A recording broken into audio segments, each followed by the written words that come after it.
More than 1,300 Christians were killed in Nigeria. Joining us now with a look at this troubling situation is Tufik Baklini. He is president of In Defense of Christians. That is a nonprofit and nonpartisan human rights and advocacy organization based in Washington, D.C. Tufik, thank you so much for joining us. We really appreciate it. Thank you for having us, and thank you for talking specifically about Nigeria and what's going on. There's an ongoing genocide in Nigeria, and we don't hear much about it.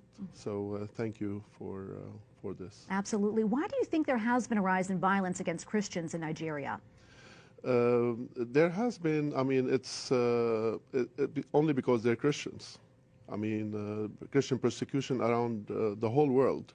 80% of persecution is against Christians worldwide. And in Nigeria, it happens that they're not a minority. They're 50% of the country. And they've been persecuted only because they're Christians, for their faith. Is the government in Nigeria doing anything about it?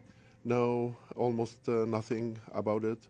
And that's another problem. We should really work to make sure they're accountable and to have the Christians in the north be protected. Yeah. A report yesterday said the United States might withdraw some of its troops from Africa. Would this proposal affect persecuted Christians in Nigeria? Not really. We've been bringing forces from all over, including from the Middle East. There's no need to keep a large amount of forces, but the president has been helpful in the Middle East, and we need his help in Nigeria.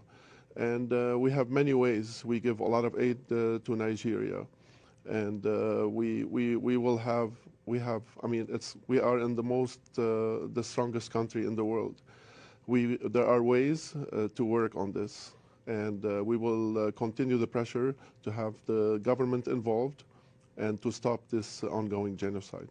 Tufik, is there anything that people here in the United States can do to help those in Nigeria? Yes, of course. We need to raise awareness. We need our Christians, brothers and sisters' voice to be heard here. What would be great is to get our people here in the United States involved, and to call their members of Congress and bring awareness to this genocide that's happening, and to be the voice of the voiceless. Is there any chance the situation over there will improve? It will not improve unless we help and support our brothers and sisters there. As we saw what happened the Christmas Day, the beheading of 10 Nigerians only because they're Christians, and they shot the 11th person. So it's a copycat of how the Coptic were killed the same. So Boko Haram means Western education is not allowed. That's what it means. So, and the reason those 10 were beheaded, it was because the Baghdadi was killed in Syria.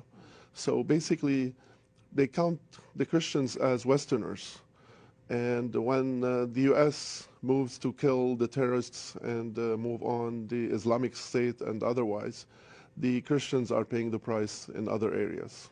Well, Tufik, thank you for coming on and sharing your insight. We will continue to pray for them in Nigeria. Thank you again. Thank you.